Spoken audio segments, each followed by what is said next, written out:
After 4 seasons, guys, after 4 years at Catalonia, after 4 years at Barca, 4 years playing for Barcelona, man, Robert Lewandowski, aka Lewandowski, is plays his last home game for the club and for the season, man.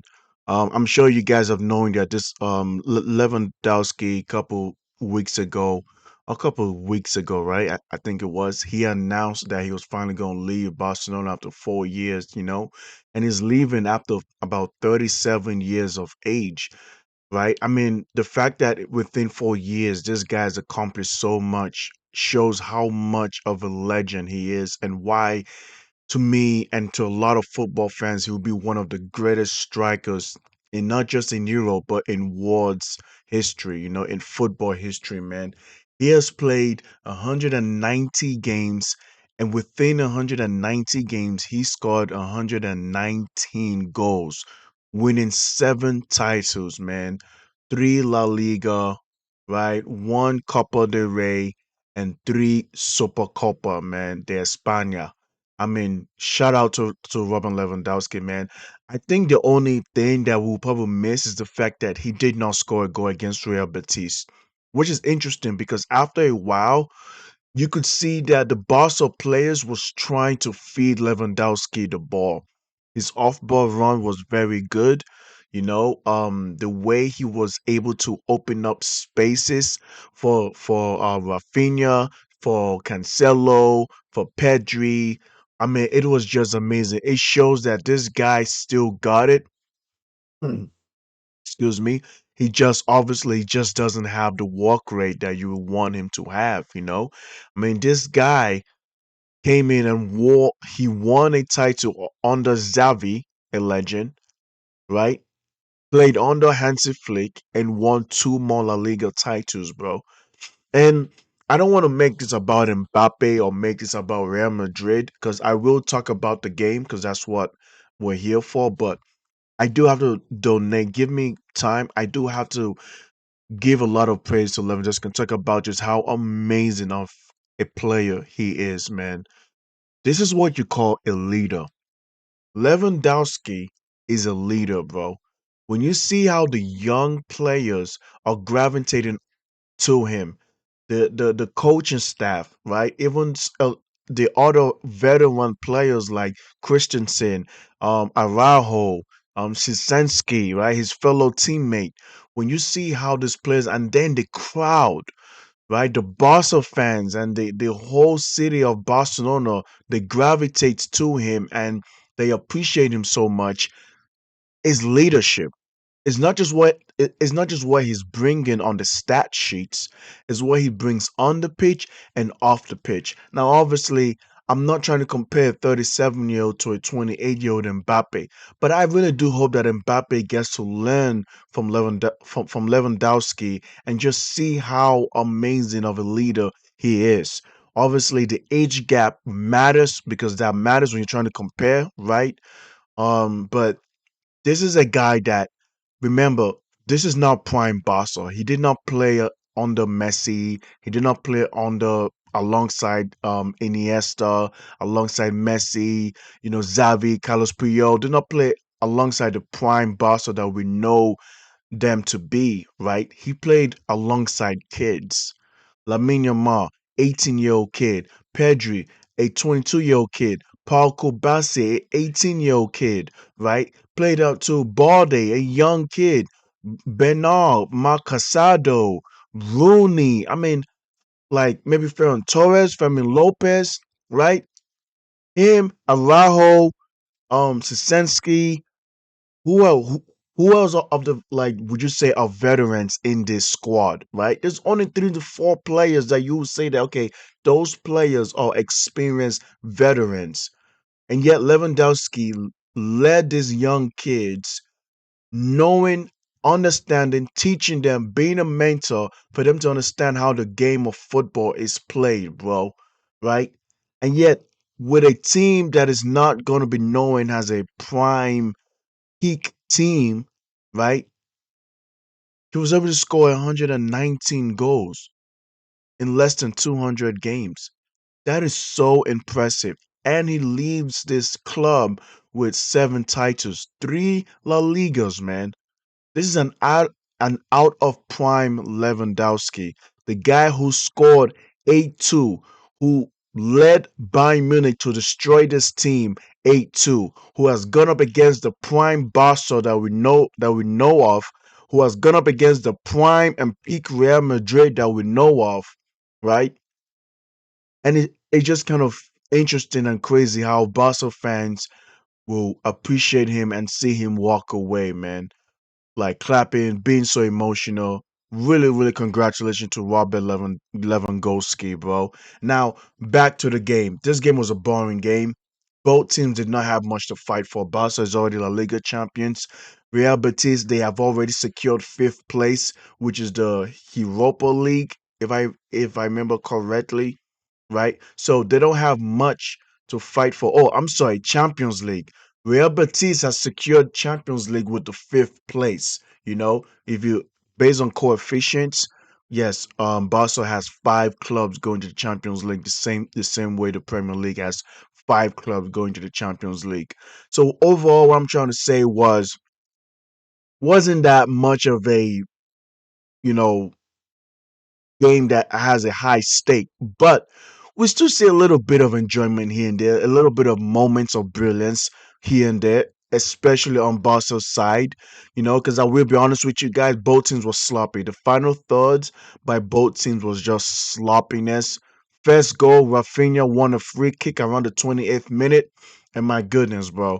I thought Rashford free kick goal was good, but Rafinha free kick goal was just as good, guys. I will keep it a bean with y'all. Rafinha opened up the game and you could see just his greatness. Beautiful by him, man. Real Betis did the best they can. They had a couple moments here and there where like they tested the defense, right? They were able to beat the highline defense of Barca, but the decision making in the final third was poor, bro. Like I'm seeing Isco trying to pass the ball to the middle, and I'm like, what the hell are you doing, bro? I see Diosa making some bad passes, right? Lo Celso just not being able to make the right runs to connect with the final ball. Anthony was a no show. Ezazauli, that Moroccan guy, no show. The goalie Valles, he was so poor in my opinion. Like the fact that you could not even attempt to make a dive against Rafinha free kick goal was just shameful. Bellerin, Pablo Escobar, brother looking like he be sniffing up them coke before the game, bro.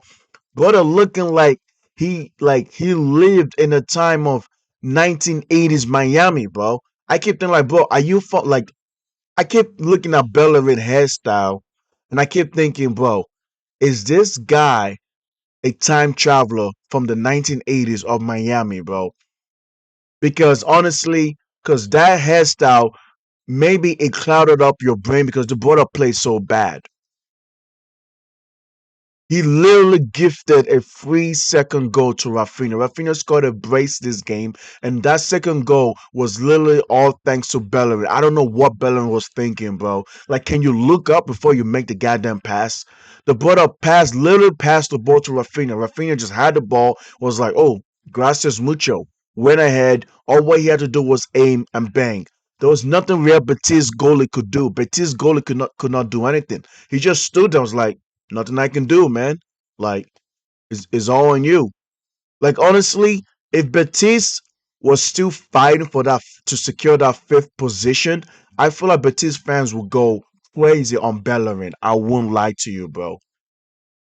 The only reason why Bellerin is probably not gonna be yelled at or talked about in this game is because neither this game does not mean anything to Real Betis. But they have already secured Champions League. It is what it is. Third goal, and but then it was 2 goals up, and I kept thinking, I don't think Real Betis is going to be able to score a goal. And then the next thing you know, a penalty was awarded to Isco. Now, this is very, very interesting to me, though, because first of all, I don't think it was a penalty. I think Bellerin was offside, right? Because and then I don't think Gavi made that much contact with Isco, but VAR was struggling to choose if it was a penalty or offside or not. And then the referee went to the monitor, and then he came back and awarded a penalty. And I think everybody was shocked. Obviously, a Betis fan would not be shocked. They will be glad that they can get this, cut the deficit, make it 2-1. But either way, it is what it is. Isco did what he had to do. Best goal of the season, scored a penalty, bang, it's 2-1. And I felt, oh man, we got a game. Honestly, I was falling asleep watching this game because both teams was actually not good. Do not let the scoreline fool you. Barca was not that good either. It was 2-1. I was like, man, let Lewandowski score, please. But Real Betis was trying to play Araujo. I think he was a sub. Oh no, Araujo actually played the game. Okay. No, yeah, yeah. Araujo was a sub. There we go. Araujo came on the sub. I really enjoyed how he was able to dispossess a player, give the ball to Cancelo, and Cancelo. No, I think that was Pedri. Cancelo won the ball. Um, Araujo gave the ball to Pedri. Pedri gave the ball to Cancelo. Cancelo was in the middle of the pitch, went past a couple players, had enough time to spin, look, aim, shoot like he was sniping, like he was camping in a Call of Duty. I don't know what Betis players was thinking, giving all that space to Cancelo in the middle of the pitch, right in front of the box 18. Bent the ball and bang, it was 3-1 Barca. It is what it is, man. I felt like Real Betis could have done enough to limit Barcelona scoring just only one goal, in my opinion. The first two goals was basically avoidable goals. The second goal and third goal by Barca was avoidable goals, man. This game could have been a 1-1 game, if I'm going to be honest with you. But either way, congratulations to Barcelona, man. They actually went unbeaten in the home games all season long. That is amazing. I believe it's the first time it's been done in a very, very long time, bro. First time it's been done. So congratulations to Barcelona, man, being able to just be unbeaten at home in La Liga, bro. Honestly, I am much more excited for Real Betis being in the Champions League. I think Real Betis needs to figure out what they got to do. They have a lot that they have to figure out, you know. Pellegrini has been a good coach for Real Betis, and I know that obviously they will not have that much money. But if I'm going to be honest, I feel like Real Betis needs to find a way to, steal a player, spend the money because now you're in the Champions League, which means that you're going to be playing at least four competitions, bro, and they do need a lot of players to the squad. As for Barcelona, honestly, what can I say? These young players have gone back to back, and it only goes up for them, bro. The ceiling only goes so high, bro. Like the ceiling is just so high for this Barca team. They Cancelo, I believe, is a lone player, so he might be leaving as well. They got to find a way to get a left back. Barcelona needs a left back, and they need a number nine striker. Ferran Torres is still young, but I don't know, man. So Barcelona needs a left back, and they need a number nine striker. Probably another left winger because Rafinha, I don't know, man. Like he gets injured quite a bit. So this is going to be very interesting. This off season. I know that we're all going to be talking about the World Cup, but let's be honest, guys. This off season for a lot of these big teams is going to be so huge, man. I am so excited. Let's see what happens, man. This is Hash Black here. Please like and subscribe, guys, and I'll see you guys later. Peace.